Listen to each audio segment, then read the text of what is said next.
No. Will you have to do an interview with me? I would do it. You're such a class act. Let's Right go. now? Let's go.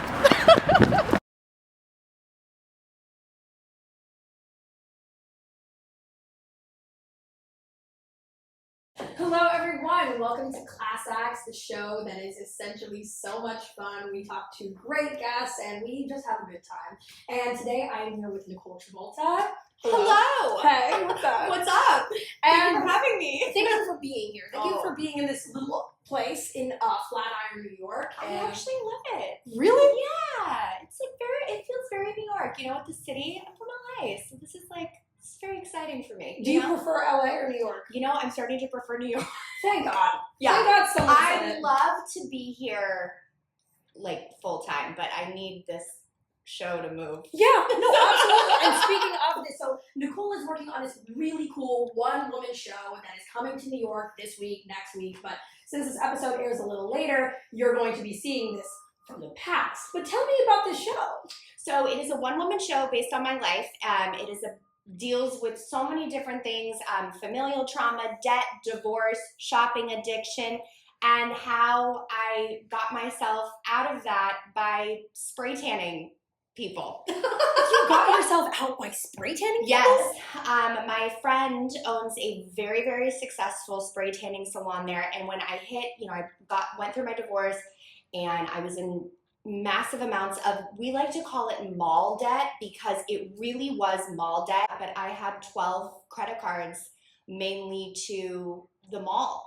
And But it wasn't 13, so that's okay. No, it wasn't 13, so I skipped it. Yes, exactly. So I hit this very, very low place in my life, and I actually went in to get a spray tan to go to a friend's wedding, and I was an absolute mess, and my friend looked at me and was like, do you need a job? But before that, I was solely I was acting. So I was on, recurring on a show and then, booking jobs and felt like I was sort of on this trajectory. And so it was sort of this moment of like, oh my God, what have I done? And why have I gotten myself into this position? And so I ended up taking this job, and it oddly saved me in so many different ways. I mean, of course, therapy, things like that, but it was just a very wild, absurd job that was able to give me a new outlook on life. I don't know if that makes any sense, but it totally shifted everything for me. Absolutely. And so that's what the show is about. So I kind of take you on these crazy journeys of, what happened and where this sort of came from. And after digging really deep, then how I got into the tanning, the divorce, all that. And then I do impressions and stuff. So I weave in and out of different characters and with the clients that I met along the way. And so it kind of comes full circle. Well, okay, so let's get into the spray tanning thing. Yeah. You were a spray tanner as a professional one, right? Yes, a very professional one. I was very good. Really? Yeah. What color would you spray tan in? I would do, there is a very beautiful bronzed color with a little bit of a red undertone that would just bring out your skin color. Thank you. Yes. See, I want to say that anything other than what you just answered would have been cancelable. So I'm really glad that you answered it correctly. No, you have beautiful skin. So nice. It would just be adding a little glow to your already beautiful tone. You've been PR trained. Oh! She ain't getting canceled. You're not getting canceled. You got 30 more minutes. Okay. But so debt, did you like it? Was it fun?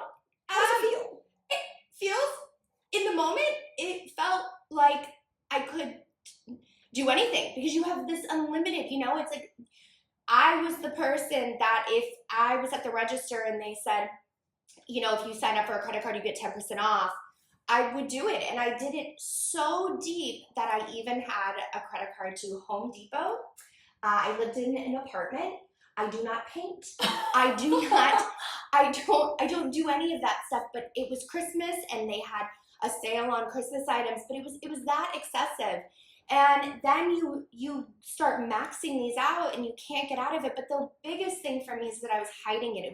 It was a full addiction and a feeling of a facade. Like, if I have this will make me feel this way. If I have this is going to add a layer to me that is going to make people want to stick around. Like creating this life for myself that wasn't real, you know? And you've maxed out your Home Depot card? Yeah. How? How do you even do that? Christmas items. I also bought gift cards. You bought gift cards? Yeah, like to Home Depot? No, like Visa gift cards, things like that. Like crazy. Just like you go in and you find different ways to get more, you know, like you go in, get a Visa gift card, or go in and, you know, someone wanted something for Christmas. I'd buy them something for Christmas. I don't think my You keep mentioning Christmas. What happened after Christmas? What do you mean? Like, did you keep buying things after Christmas, or was it all for Christmas? For Home Depot was very much a Christmas thing. Okay. Yeah, it was very much a Christmas thing. Yeah, I'm not trying to justify it in any way. No. This is terrible. But no, it is. But it I mean, it's a weird thing. Like, you feel so powerful with all this excessive, you have access to all this money, but it's not real. You get yourself into such trouble. You have to pay it back, you know, and you drown eventually because your minimum payments become so high you can't sustain it. What is the craziest thing you've ever bought? I went to Neiman Marcus and I bought $1,000 worth of La Mer skincare.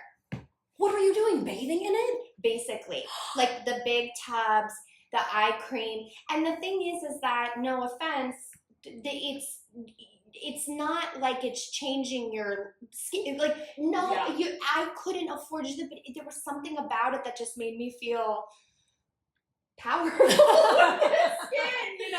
Buying a bunch of La Mer Yes, products? yes. I mean, La Mer should sponsor you at this point. La Mer, please. Come on. I could have so many sponsors by the things that I say in this show. Like, I really, Victoria's Secret, Home Depot, La Mer, Neiman Marcus, Nordstrom, Macy's, anyone, please. Anyone is cool. Anyone is cool. Did you end up feeling good once you bought these things? Yeah, it's like a serotonin boost, you know? It felt to me, I go in, it was equating, I mean, this stems back, you know, my mom had, you know, my grandmother had similar spending habits to my mom, and it was like the things equated to love and importance, and, you know, it snowballs. Like, you can, if you don't have it, you can get a credit card, and I just, it felt good in the moment to, like, have that stuff. But then you don't have anything else. It was a problem. Like, I had a problem. I had to break that cycle for myself and then accept myself, you know, all the messed up parts of it, all the familial trauma, all the things that I had gone through. But it was just, it's such a specific issue because I don't feel like it's talked about that much, especially with women. There's a lot of shame around it. There's a lot of things that, you know, you hear about all sorts of other addictions, but no one really talks about this addiction and, like, the serotonin boost that you get from going in and buying something, that feeling you get, even the pretty bags, like, it's all sort of psychological. Yeah, no, I had a very, very difficult experience with exactly that, which is why I relate to this so much. Yeah. I bought an Equinox membership. Oh, no, it's so expensive. Yeah, and I was a college student who bought an Equinox membership. But it makes you feel like, I'm a member at Equinox. Yes. What is that going to do to people's brains? When you tell them that you're a member at Equinox, oh my God, they're going to love me.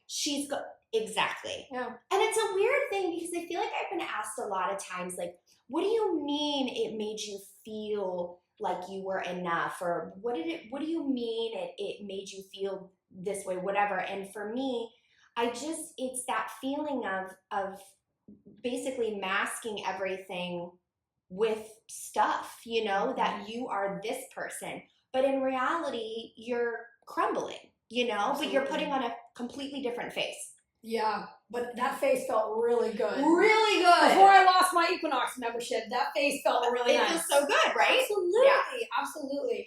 But we're going to take a little bit of a commercial break, and we'll be right back to talk about divorce, the family, the life. We'll see you soon.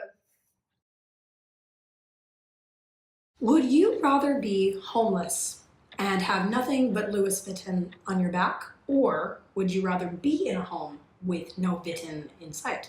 Home. Now, before, I might have been the woman who lives in her bag. For sure. Now I would have a home. Okay. a home. It's a terrible decision to make because you know how much Vinton is worth? Yes. So many pences. Really? Yeah. How many? Probably 50, maybe more. 50,000? Shoot, should I take back my answer? Absolutely take back your answer. Okay. What can a home give you? Okay, fine. I mean, I love New York for that reason, just because there's so many great places to just shop. Oh my gosh, it's at every single corner. Even your Zara here is like next level. It's not like this in LA. It's not like that. Your Zara looks like Bergdorf. Really? What do you guys do in LA for fun? It's just, yeah, exactly. It's just not the same. It was beautiful and like, I was like, oh my God. But the thing about this is like, though our shopping is just so great in New York, finding love here is impossible. I was just going to ask you if it's impossible. I mean, it's not great in LA either, so. It's not great. It's not great. It's just there's too many people here. I was just talking to my best friend about this. There's too many people here. So everybody's always trying to like look for the next best thing. Yeah, well, it's the same in LA. Really? Yes. But is LA smaller? Could I find love in LA? You're gorgeous. You're gonna find it here. No, too. little do you know I'm crazy. Yeah. We all are. Yeah, like I mean, I would like to get married at least a couple times. Yeah. The first one I'm thinking super old, super rich. Well, then you'll be able to be set, and then you can trickle down, and then wait for the next one. Maybe you go younger, and then you can take care of it. Poor. Yeah, exactly. That's exactly what I'm thinking. Exactly. And you talk about divorce in your show. Yes. Do you feel hotter now that you? Yes, I do. Good. I do feel hot now that I'm divorced. And so people said that to me when I got divorced. They were like, I mean, of course I was devastated, but they were like, congratulations. And then once I was feeling healed, you know, I was like, I feel hot that I got it locked down and then it didn't work. And now I'm on, I'll find the next one. Absolutely. We got like 6 more marriages to go. We're young. We've got this. Exactly. What was it like, being in a relationship where you felt, maybe it wasn't going to work out? Did you know? When did you really feel it? I think in my gut, I hate to say this because I do have, so much love. That was a part of my life, that taught me things, and you grow and you learn and whatever. But I really think that when we were getting married, I somewhat subconsciously knew that this wasn't probably the right decision. We met when I was very young, and when you're that young, you don't have the tools. And when you're not okay and, you're in this relationship and then you're having this big wedding to sort of make it all okay. And, the wedding will fix it. The marriage will fix it. And you really have to fix yourself and learn about yourself. Who am I? What does Nicole like to do? What does he want? And it's hard to do that when you're that young. And people like to, talk about like what it's like, when you get engaged, or like how to find the perfect man, or what to say on a first date or second date. But a lot of people don't talk about what it's like once you have the man or woman, and once you are married and in this committed relationship. How do you keep things alive? Yeah.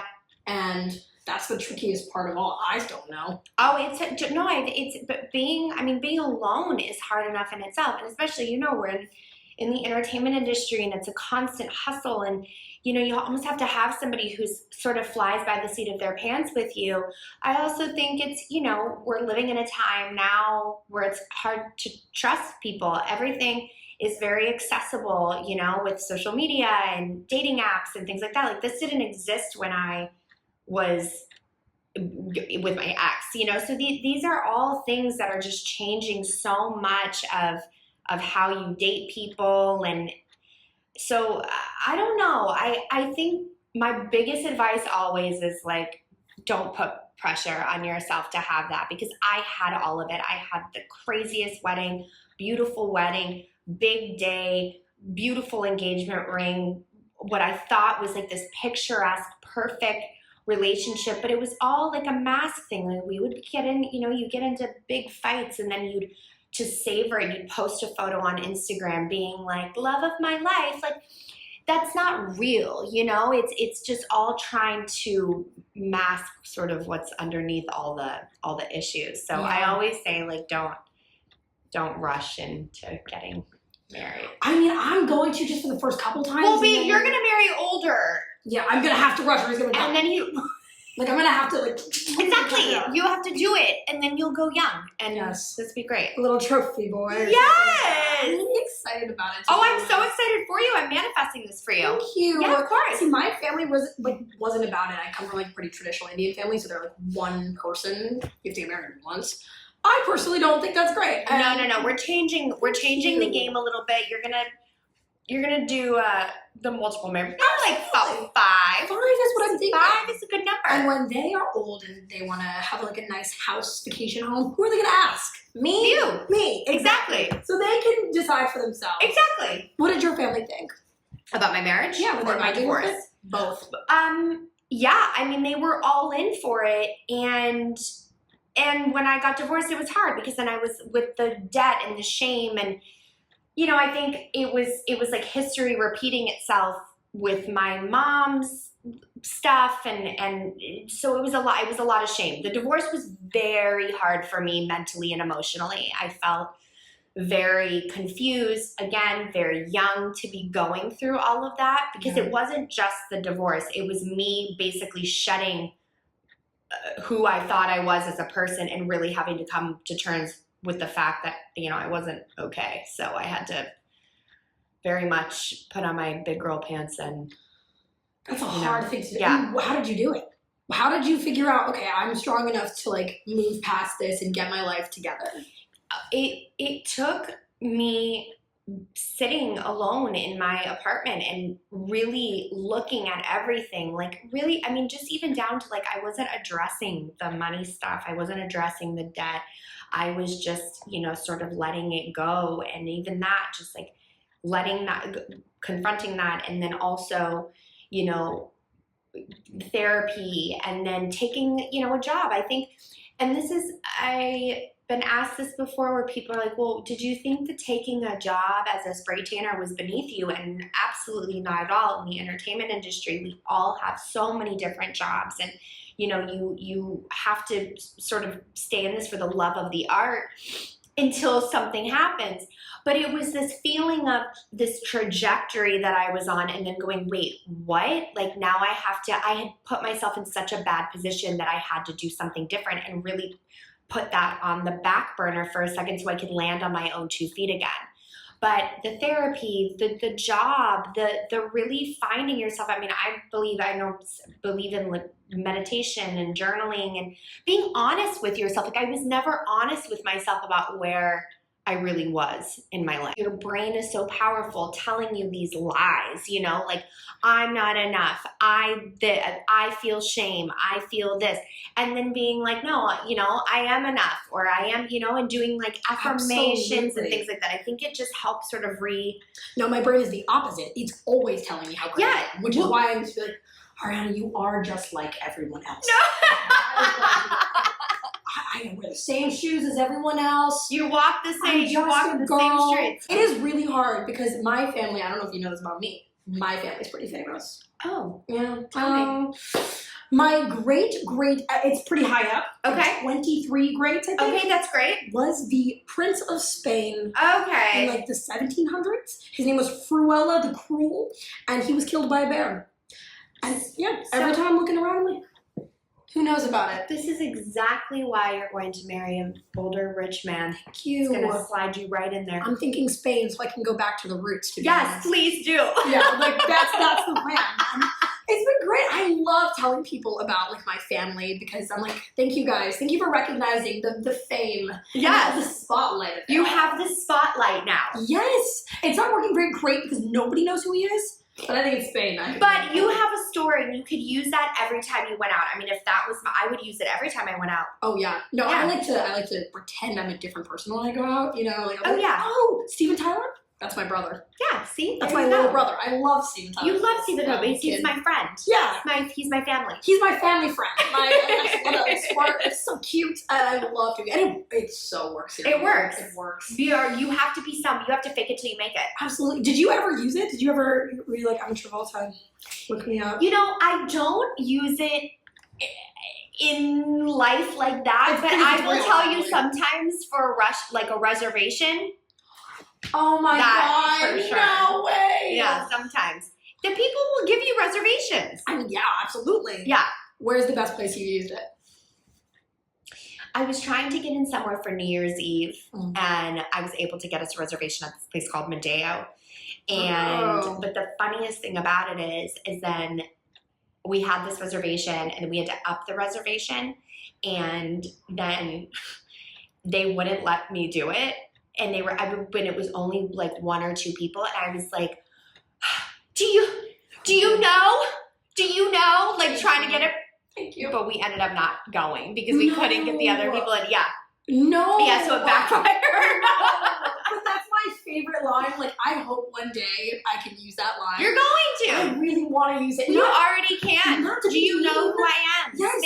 Spain. Cruella. Just all you have to say is that. Spain. Spain. Cruella. That's all you have to say. The Bears. Yes. The Bears. You heard? Perfect. That is exactly what I'm going to say. Do it. The name Travolta just carries so much power, and it's great that you're like a wonderful comedian on top of that. Thank because you. imagine if you like were just like a model or something. Well, I would take that.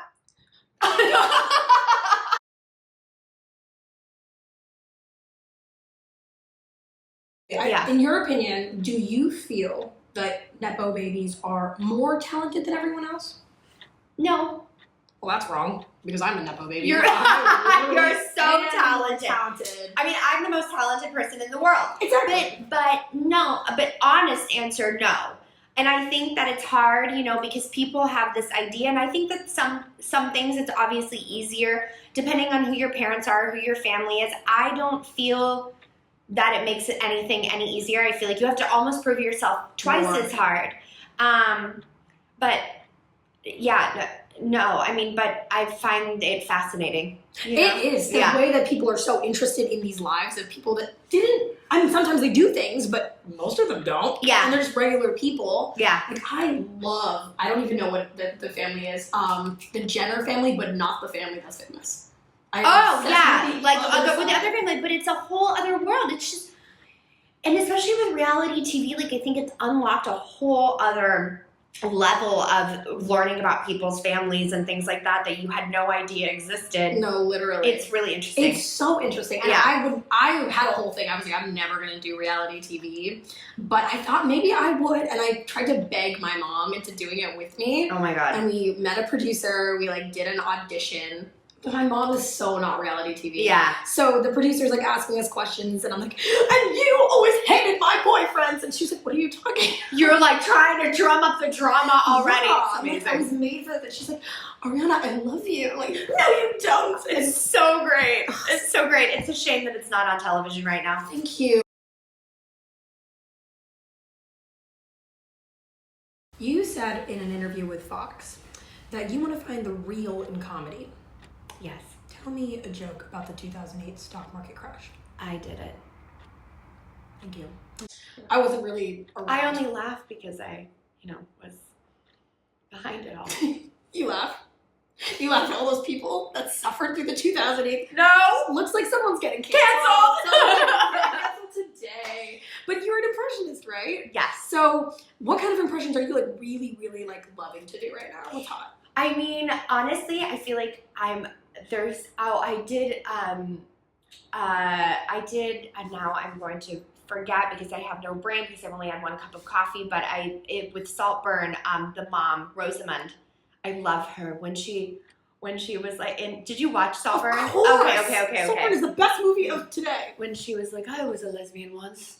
Oh, a little too wet for me. Or whatever she said. I forget exactly, but it's, I need more coffee. But yeah, I just did her, and I've been so busy with this show that I feel like I've been off my game as much as I normally would, but I really wanted to take her to a grocery store and have her grocery shop because that was such a brilliant character. Absolutely. I love doing Jennifer Aniston in weird situations. Okay, let's hear it. Okay. What? Wow. Well, I'm here in New York, and it's it's great. Why are you breathing? That's insane. How do you do that? I don't know. That's so cool. Thanks. Oh my gosh. So I have a couple of impressions that I feel like are super in right now, super cool. If you can do them, great. If you can't, whatever. Okay, great. Jacob Elordi talking to Barry Keoghan. I will be Barry Keoghan, or I will be Jacob Elordi. Who do you know how to do? Okay, I don't, honestly, the truth, I've never done either of them, and I can't even think of their name, but let's just play with it a little. I love my son. I love my son. You love your son. I love my son. Okay, well, I'm not the impressionist. No, but it's very good. It's very good. We got this. We got it. Okay. Next one. Here's my next one. Timothy Chalamet talking to Kylie Jenner at, I want to say it was the Oscars, but it could be an episode. Oh, at the Golden Globes. Golden Globes. Thank you. No.